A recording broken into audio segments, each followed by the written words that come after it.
Breaking news చూస్తున్నాం. Ram Gopal వర్మకు Guntur CID పోలీసులు నోటీసులు జారీ చేశారు. కమ్మరాజ్యంలో కడపరెడ్లు సినిమాపై ఒంగోలు, అనకాపల్లి, మంగళగిరి స్టేషన్లలో ఫిర్యాదులు వచ్చాయి. వీటితో పాటు సిఐడికి కూడా కంప్లైంట్లు అందడంతో నోటీసులు జారీ అయ్యాయి. విద్వేషాలను రెచ్చగొట్టేలా సినిమా చిత్రీకరించినట్లు అభియోగాలు రావడంతో విచారణకు హాజరు కావాల్సిందిగా సిఐడి నోటీసులు ఇచ్చింది. ఈ నోటీసులను సవాలు చేస్తూ హైకోర్టుకు వెళ్లారు ఆర్జీవి.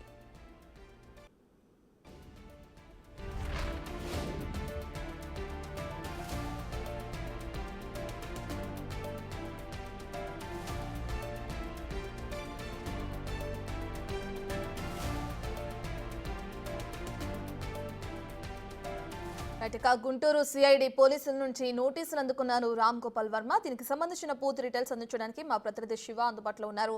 శివ, నోటీసులు ఎటువంటి అంశాలు పేర్కొన్నారు?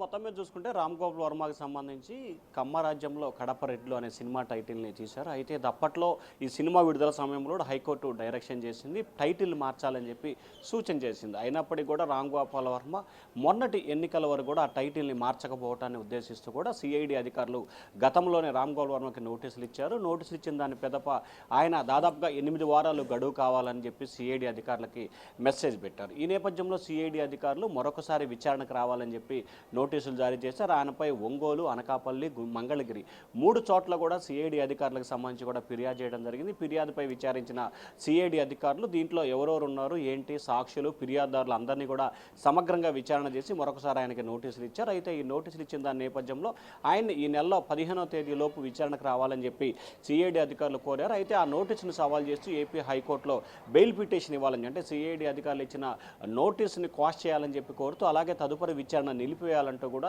ఏపీ హైకోర్టులో రామ్ గోపాల్ వర్మ నిన్న అర్ధరాత్రి సమయంలో ఒక పిటిషన్ వేసినట్టు తెలుస్తోంది. ఆ పిటిషన్కి సంబంధించి ఈరోజు రిజిస్టర్ అవుతుంది. రేపు కానీ ఎల్లుండి కానీ ఈ పిటిషన్ విచారణకు వచ్చే అవకాశం కనిపిస్తోంది. ఏదైతే 2019 సమయంలో తీసిన సినిమాకి సంబంధించి హైకోర్టు అంటే కోర్టు ఇచ్చిన డైరెక్షన్లు కూడా పట్టించుకోకుండా కోర్టు ధిక్కారణకు పాల్పడ్డారని చెప్పి కూడా ఆయనపై ఒక ఫిర్యాదు ఉంది. సో ఈ ఫిర్యాదు నేపథ్యంలో దీనిపై పూర్తి స్థాయిలో సిఐడి అధికారులు విచారణ చేపట్టారు. 3 చోట్ల నమోదైన కేసులకు సంబంధించి కూడా సిఐడి అధికారులు వర్మకి నోటీసులు జారీ చేశారు. రత్న రైట్ శివ, ఇప్పటికే చూసుకుంటే ఇంతకు ముందు కూడా అటు ఏపీలో వర్మకి సంబంధించి కొంత విచారణ జరగడం కూడా మనం చూస్తున్నాం. ఇప్పుడు మరోసారి సిఐడి నుంచి నోటీసులు అందుకున్న క్రమంలో మరి వర్మ దీనికి సంబంధించి ఏమైనా స్పందించారా?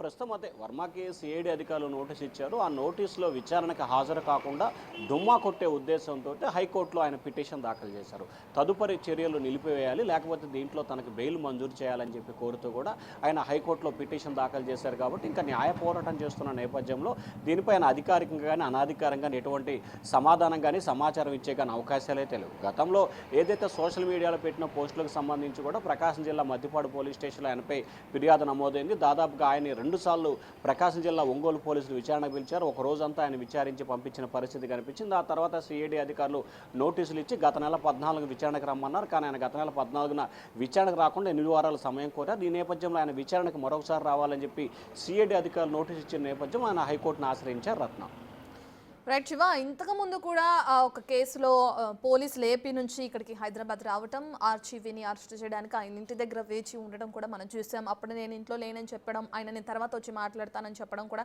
ఇదంతా చూసాం. మళ్ళీ రెండోసారి సిఐడి నుంచి నోటీసులు అందుకున్నారు. దీనికి సంబంధించి ఆర్జీవిని ఎలా చూడొచ్చు అంటారు? అంటే ఏదైనా నన్ను ఇంతకు ముందు జరిగిన కేసుకి సంబంధించి నన్ను అరెస్ట్ చేస్తే కనుక జైల్లో కూర్చుని ఒక 4 సినిమా కథలు రాసుకుంటానని అప్పటి కొన్ని సెన్సేషనల్ కామెంట్లు కూడా చేశారు. దాని తర్వాత మళ్ళీ ఇప్పుడు సిఐడి నుంచి నోటీసులు అందుకుంటున్నారు. ఇలా వరుసగా ఆర్జీవికి సంబంధించి తెరపైకి వస్తున్నాయి ఒకదాని తర్వాత ఒకటి కేసులు. సో దీనికి సంబంధించి ఎలా చూడొచ్చు అంటారు శివ?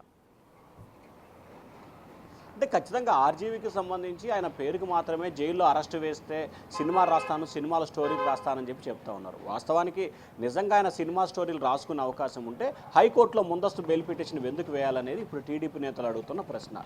నిజంగా రామ్ గోపాల్ వర్మకి సంబంధించి తప్పు చేయలేదని భావించినట్లయితే హైకోర్టులో బెయిల్ పిటిషన్ ఎందుకు వేయాలి, ఇంట్లో ఉండి లేనని చెప్పి ఒంగోలు పోలీసులకు ఎందుకు చెప్పాలనేది వాళ్ళు అడుగుతున్న ప్రశ్న.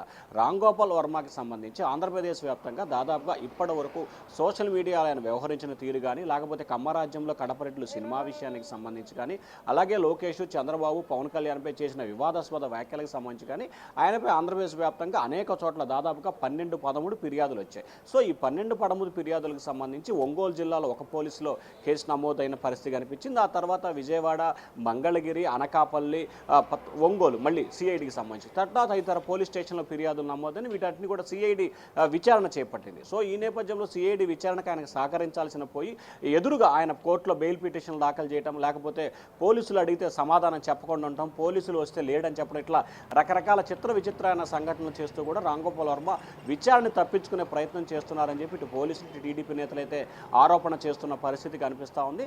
నిజంగా రామ్ గోపాల్ వర్మ తప్పు చేయకపోతే, లేకపోతే వేరే కారణాలు ఏదైనా ఉంటే ఖచ్చితంగా ఆయన వచ్చి విచారణకు హాజరై ఆయన వద్ద ఉన్న సాక్ష్యాలు, ఆధారాలు, ఆయన పోస్టులు పెట్టాడా పెట్టలేదా, లేకపోతే టైటిల్ హైకోర్టు డైరెక్షన్ చేసినప్పుడు ఎందుకు మార్చలేదు, మార్చకపోవడానికి ఎవరైనా ఒత్తిడి ఉందా అనేది క్లారిటీ ఇస్తే పోతుంది. కానీ ఈ రకంగా హైకోర్టును ఆశ్రయించడం, పోలీసులకి విచారణకు సహకరించకుండా డొమ్మా కొట్టడం తదితర అంశాలు చేయడాన్ని కూడా ఇటు టీడీపీ నేతలు కానీ ఇటు పోలీసులు కానీ తీవ్రస్థాయిలో ఆగ్రహం అయితే వ్యక్తం చేస్తూ ఉన్నారు. రత్న.